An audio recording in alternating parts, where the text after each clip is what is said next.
Audioescuelasabática.com. Lección número 4, para el 22 de enero de 2022. Jesús, nuestro hermano fiel. Sábado 15 de enero, para memorizar. Así que, por cuanto los hijos participaron de carne y sangre, Él también participó de lo mismo, para destruir por medio de la muerte al que tenía el imperio de la muerte, esto es, al diablo. Hebreos capítulo 2, verso 14. Hebreos capítulo 1 habla de Jesús como el Hijo de Dios, el gobernante de los ángeles y el resplandor de la gloria de Dios, la fiel imagen de lo que Él es. Hebreos capítulo 1, verso 3. En Hebreos capítulo 2, Jesús es el Hijo del Hombre, que fue hecho inferior a los ángeles y que adoptó la naturaleza humana con toda su fragilidad, aún hasta el punto de la muerte. Hebreos capítulo 2, verso 7. En Hebreos capítulo 1, Dios dice acerca de Jesús: mi Hijo eres tú. Hebreos capítulo 1, verso 5. En Hebreos capítulo 2, Jesús, al referirse a los hijos de los seres humanos, dice que son sus hermanos. Hebreos capítulo 2, verso 12. En Hebreos capítulo 1, el Padre declara la soberanía divina del Hijo. Hebreos capítulo 1, versos 8 al 12.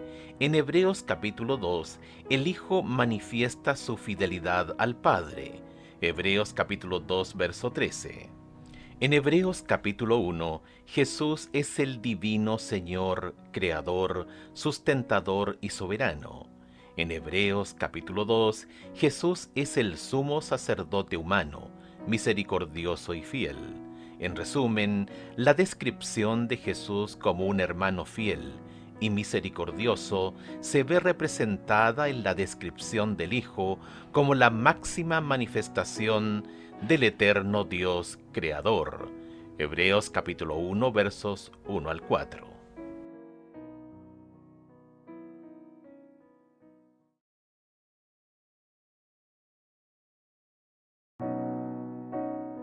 Audioescuelasabática.com. Domingo 16 de enero. El hermano como redentor. Escucha Levítico capítulo 25, versículos 25 al 27 y 47 al 49. ¿Quién podía redimir a una persona que había perdido su propiedad o su libertad a causa de la pobreza? Levítico capítulo 25, versículos 25 al 27. Cuando tu hermano empobreciere y vendiere algo de su posesión, entonces su pariente más próximo vendrá y rescatará lo que su hermano hubiere vendido. Y cuando el hombre no tuviere rescatador y consiguiere lo suficiente para el rescate, entonces contará los años desde que vendió y pagará lo que quedare al varón a quien vendió y volverá a su posesión. Versículos 47 al 49. Si el forastero o extranjero que está contigo se enriqueciere, y tu hermano que está junto a él empobreciere, y se vendiere al forastero o extranjero que está contigo, o alguno de la familia del extranjero, después que se hubiere vendido, podrá ser rescatado, uno de sus hermanos lo rescatará.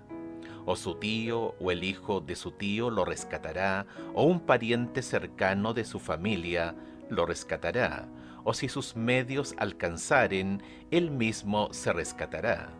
La ley de Moisés estipulaba que cuando una persona era tan pobre que tenía que vender su propiedad, o incluso a sí misma, para sobrevivir, recibiría esa propiedad o su libertad cada 50 años en el año del jubileo. El año jubilar era un gran año sabático, en el que se perdonaban las deudas, se reclamaban las propiedades y se proclamaba la libertad a los cautivos. Sin embargo, 50 años era mucho tiempo de espera. Por eso la ley de Moisés también estipulaba que el pariente más cercano podía pagar la parte que aún se debía, y así rescatar a su pariente mucho antes. El familiar más cercano era también quien garantizaba que se hiciera justicia en caso de asesinato. Él era el vengador de la sangre que perseguiría al asesino de su pariente cercano y lo castigaría. Números capítulo 35, versículos 9 al 15. Escucha Hebreos capítulo 2, versos 14 al 16. ¿Cómo se describe a Jesús y a nosotros en este pasaje? Así que por cuanto los hijos participaron de carne y sangre, él también participó de lo mismo, para destruir por medio de la muerte al que tenía el imperio de la muerte, esto es, al diablo, y librar a todos los que por el temor de la muerte estaban durante toda la vida sujetos a servidumbre, porque ciertamente no socorrió a los ángeles, sino que socorrió a la descendencia de Abraham. Este pasaje nos describe como esclavos del diablo, pero a Jesús como nuestro Redentor. Cuando Adán pecó, la humanidad cayó bajo el poder de Satanás. Como resultado, no teníamos el poder de resistir el pecado. Romanos capítulo 7, versos 14 al 24. Peor aún, nuestra transgresión requería una pena de muerte que no podíamos pagar. Romanos capítulo 6, verso 23. Por lo tanto, nuestra situación aparentemente era desesperada. Sin embargo, Jesús adoptó nuestra naturaleza humana y se hizo de carne y hueso como nosotros. Se convirtió en nuestro pariente más cercano y nos redimió. No se avergonzó de llamarnos hermanos. Hebreos capítulo 2, verso 11. Paradójicamente, al tomar nuestra naturaleza y redimirnos, Jesús también reveló su naturaleza divina. En el Antiguo Testamento, el verdadero Redentor de Israel, su pariente más cercano, es Yahvé. Salmos 19, 14. Isaías capítulo 41, verso 14. Capítulo 43, verso 14. Capítulo 44, verso 22. Jeremías capítulo 31, verso 11. Oseas capítulo 13, verso 14. ¿De qué maneras puedes aprender a experimentar más profundamente esta estrecha cercanía de Cristo? ¿Por qué tener esta experiencia es tan importante para tu fe?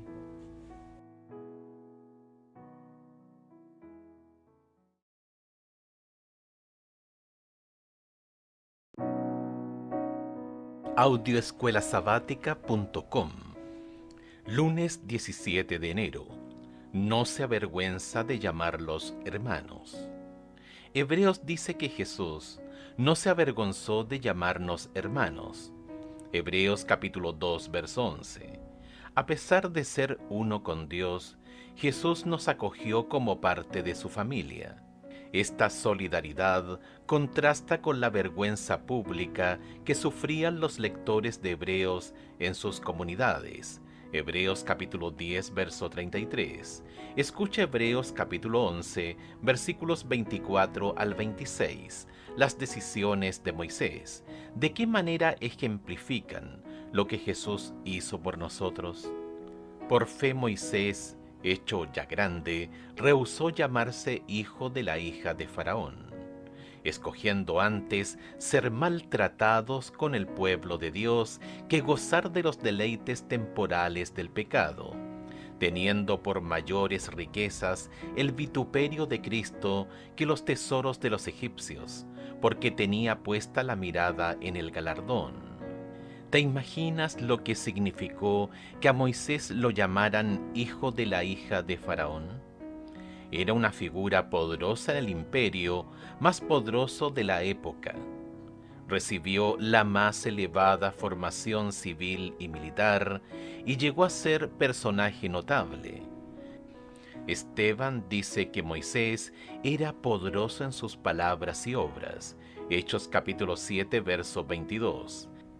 Elena de White también dice que él era el favorito del ejército egipcio y que el faraón había decidido hacer de su nieto adoptivo el sucesor del trono.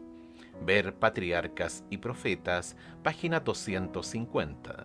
Sin embargo, Moisés abandonó todos estos privilegios cuando decidió identificarse con los israelitas, una nación esclava, sin educación ni poder. Escucha Mateo capítulo 10 versos 32 y 33. Segunda de Timoteo capítulo 1 versículos 8 y 12. Hebreos capítulo 13 versículos 12 al 15.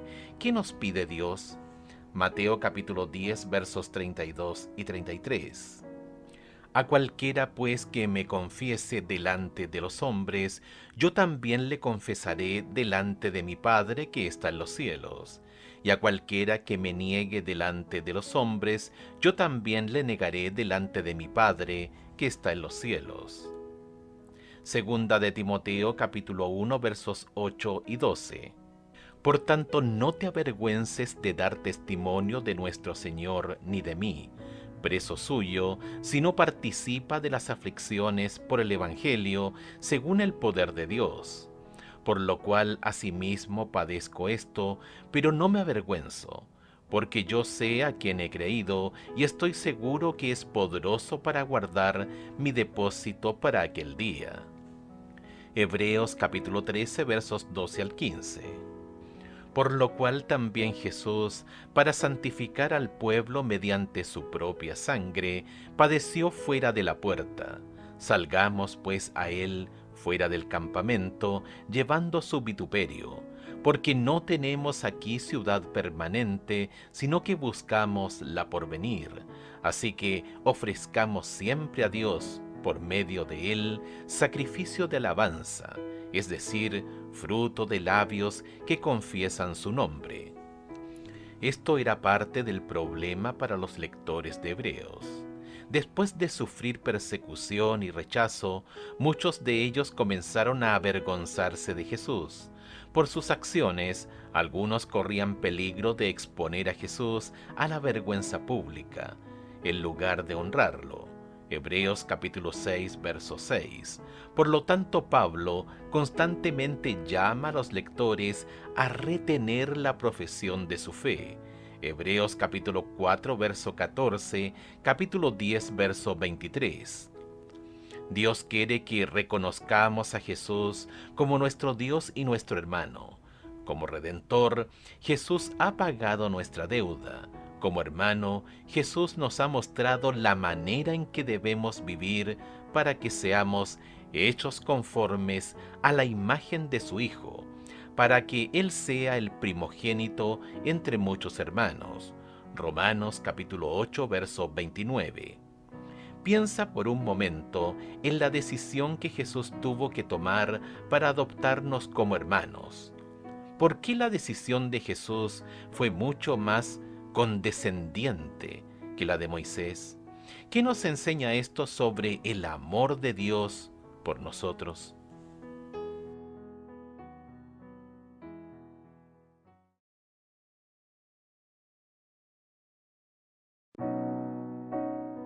Audioescuelasabática.com. Martes 18 de enero. Carne y sangre como nosotros. Hebreos dice que Jesús adoptó nuestra naturaleza humana para poder representarnos y morir por nosotros. Hebreos capítulo 2, verso 9, versículos 14 al 16. Capítulo 10, versos 5 al 10. Este es el fundamento del plan de salvación y nuestra única esperanza de vida eterna.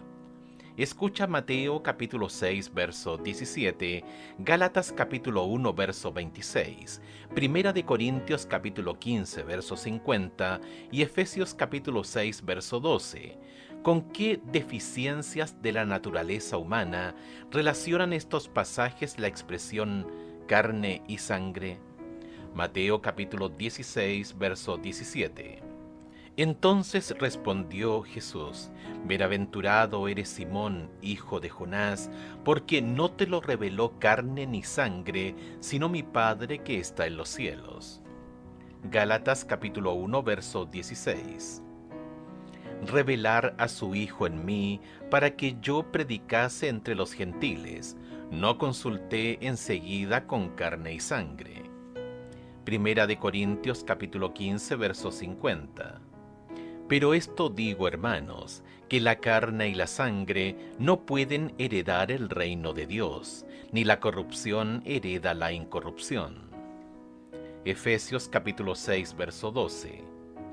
Porque no tenemos lucha contra sangre y carne, sino contra principados, contra potestades, contra los gobernadores de las tinieblas de este siglo, contra huestes espirituales de maldad en las regiones celestes. La expresión carne y sangre enfatiza la fragilidad de la condición humana, su debilidad. Efesios capítulo 6, verso 12, falta de entendimiento. Mateo capítulo 16, verso 17, Gálatas capítulo 1, verso 16 y la subyugación a la muerte. Primera de Corintios capítulo 15, verso 50. Hebreos dice que Jesús fue hecho como sus hermanos en todo. Hebreos capítulo 2, verso 17. Esta expresión significa que Jesús se hizo completamente humano. Jesús no simplemente parecía humano, era verdaderamente humano, realmente uno de nosotros. No obstante, Hebreos también afirma que Jesús era diferente de nosotros con respecto al pecado. En primer lugar, Jesús no cometió ningún pecado. Hebreos capítulo 4, verso 15. En segundo lugar, Jesús tenía una naturaleza humana que era santa, inocente, sin mancha, apartada de los pecadores. Hebreos capítulo 7, verso 26. Nosotros tenemos tendencias al mal. Nuestra esclavitud al pecado comienza en lo más profundo de nuestra propia naturaleza. Somos carnales vendidos al pecado. Romanos capítulo 7, verso 14. Ver también Romanos capítulo 7, versos 15 al 20. El orgullo y otras motivaciones pecaminosas contaminan hasta nuestras buenas acciones. No obstante, la naturaleza de Jesús no estaba ensombrecida por el pecado. Así tenía que ser. Si Jesús hubiera sido carnal, vendido al pecado como nosotros, también habría necesitado un Salvador. En cambio, Jesús vino como Salvador y se ofreció a sí mismo como sacrificio sin mancha, a Dios en nuestro favor. Hebreos capítulo 7, versos 26 al 28, capítulo 9, verso 14. Luego Jesús destruyó el poder del diablo al morir por nuestros pecados como la ofrenda inmaculada, y así logró nuestro perdón y reconciliación con Dios. Hebreos capítulo 2 versos 14 al 17. Jesús también destruyó el poder del pecado al darnos poder para vivir una vida justa a través del cumplimiento de la promesa del nuevo pacto, de escribir la ley en nuestro corazón. Hebreos capítulo 8, verso 10. Así, Jesús ha derrotado al enemigo y efectivamente nos ha liberado para que ahora podamos servir al Dios viviente. Hebreos capítulo 9, verso 14. Mientras la destrucción final de Satanás ocurrirá en el juicio final. Apocalipsis capítulo 20, versículos 1 al 3 y versículo 10. Dado que tenemos la promesa de la victoria a través de Jesús, ¿por qué muchos de nosotros todavía caemos en pecado? ¿Estamos haciendo algo mal? Y más aún, ¿cómo podemos empezar a vivir a la altura del elevado llamamiento que tenemos en Cristo?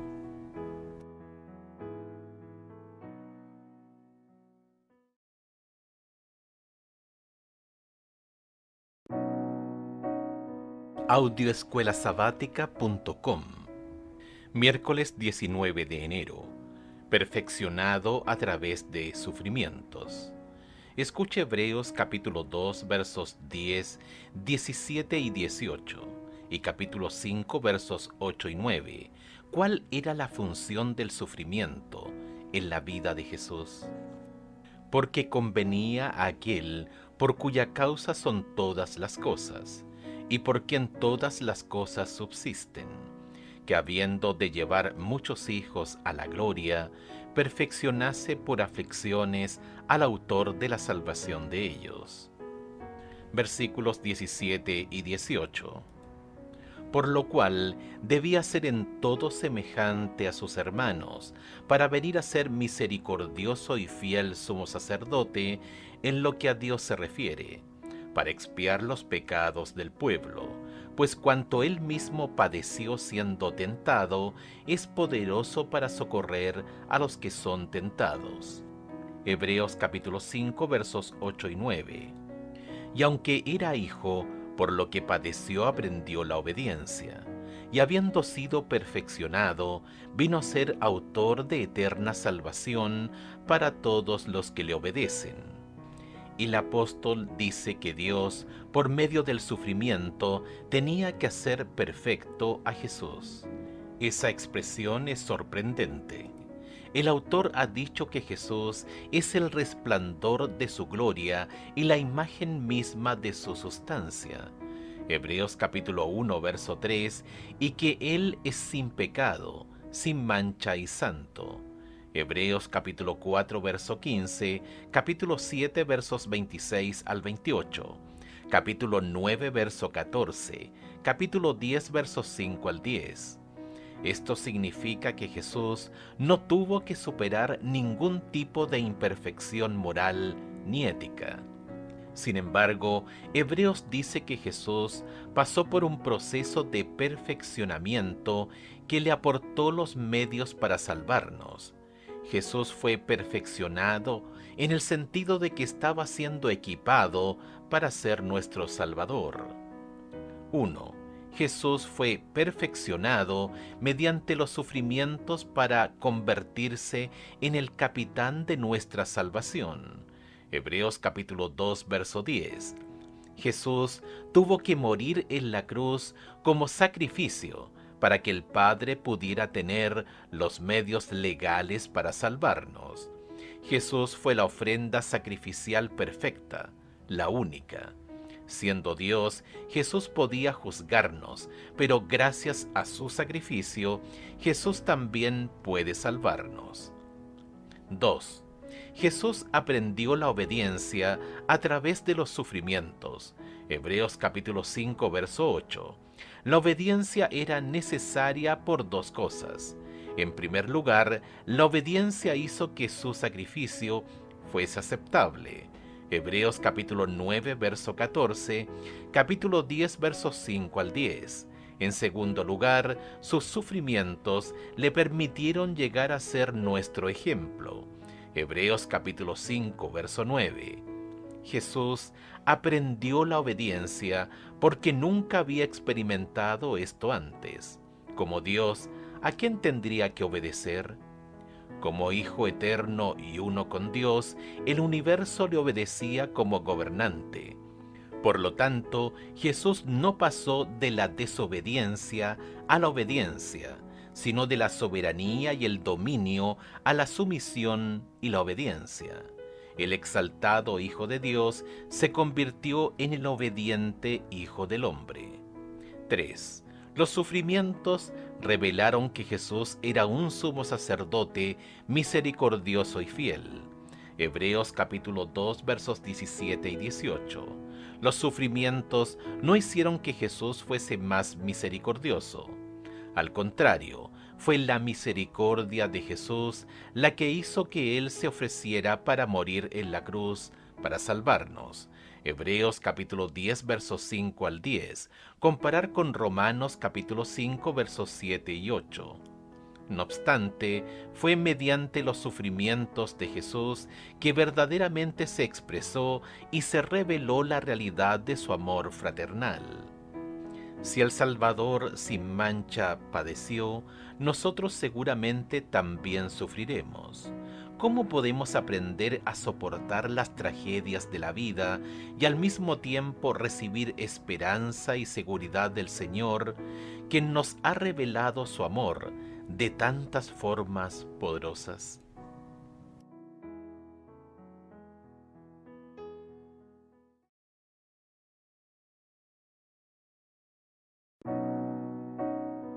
audioescuelasabática.com. Jueves 20 de enero. El hermano como modelo. Otra razón por la que Jesús adoptó nuestra naturaleza humana y vivió entre nosotros es para poder ser nuestro ejemplo. El único que podría ser un modelo para nosotros en cuanto a la manera correcta de vivir ante Dios. Escucha Hebreos capítulo 12 versos 1 al 4. Según el apóstol, ¿cómo debemos correr la carrera de la vida cristiana? Por tanto nosotros también, teniendo en derredor nuestro tan grande nube de testigos, despojémonos de todo peso y del pecado que nos asedia y corramos con paciencia la carrera que tenemos por delante. Puesto los ojos en Jesús, el autor y consumador de la fe, el cual por el gozo puesto delante de él sufrió la cruz, menospreciando el oprobio, y se sentó a la diestra del trono de Dios.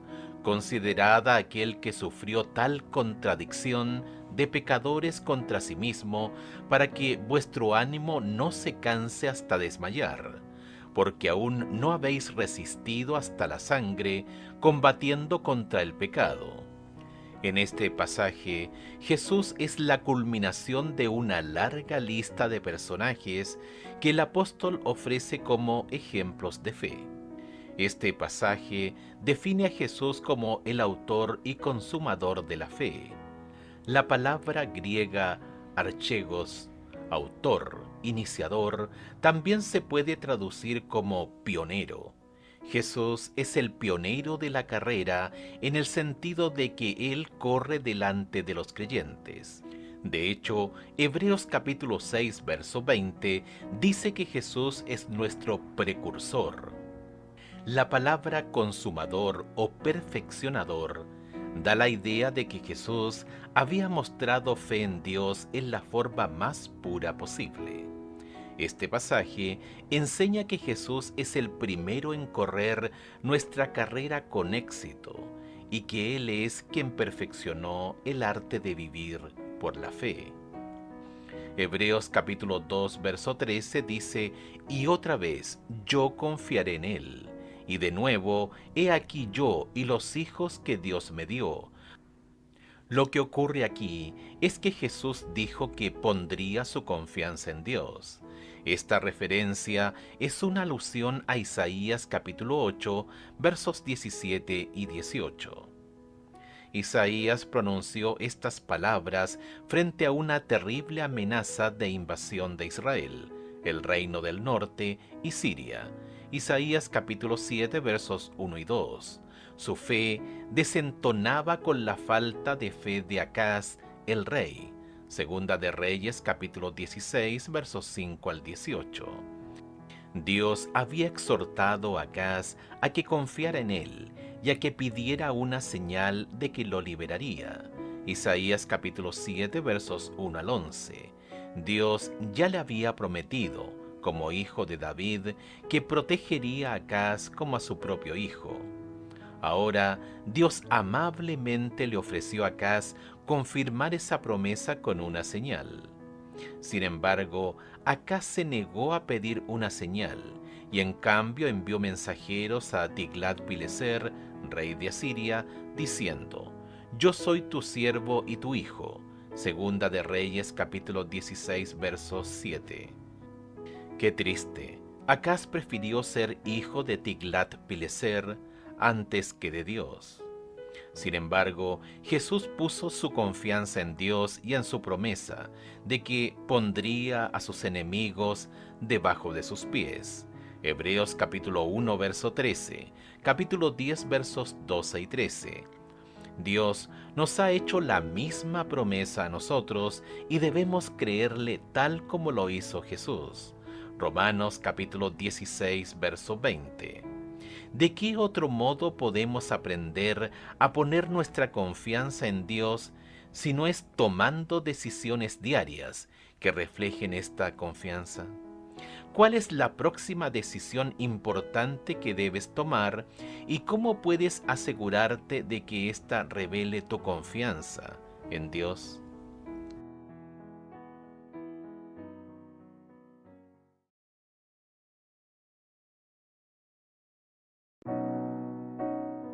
audioescuelasabática.com. Viernes 21 de enero, para estudiar y meditar. Hebreos capítulo 2, verso 13, contiene las palabras de Jesús a su Padre, hablando de sus hermanos. He aquí yo y los hijos que Dios me dio. Patrick Gray sugiere que aquí se describe a Jesús como el guardián de sus hermanos.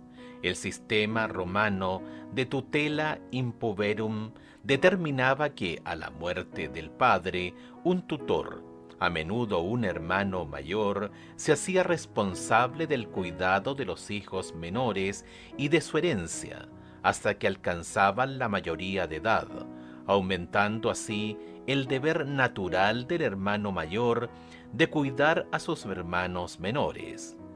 Esto explica por qué Hebreos alude a nosotros como los hermanos de Jesús y como sus hijos. Como nuestro hermano mayor, Jesús es nuestro tutor, nuestro guardián y protector.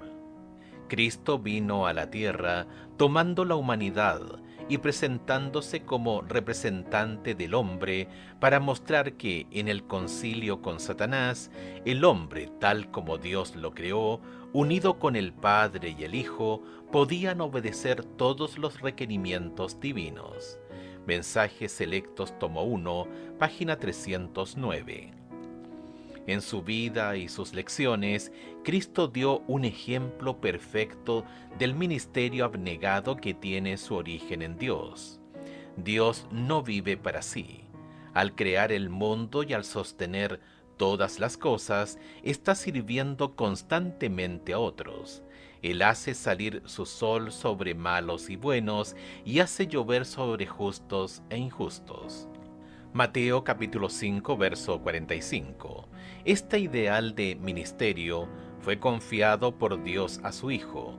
Jesús fue dado para que estuviese a la cabeza de la humanidad, con el fin de que, por su ejemplo, pudiese enseñar lo que significa servir.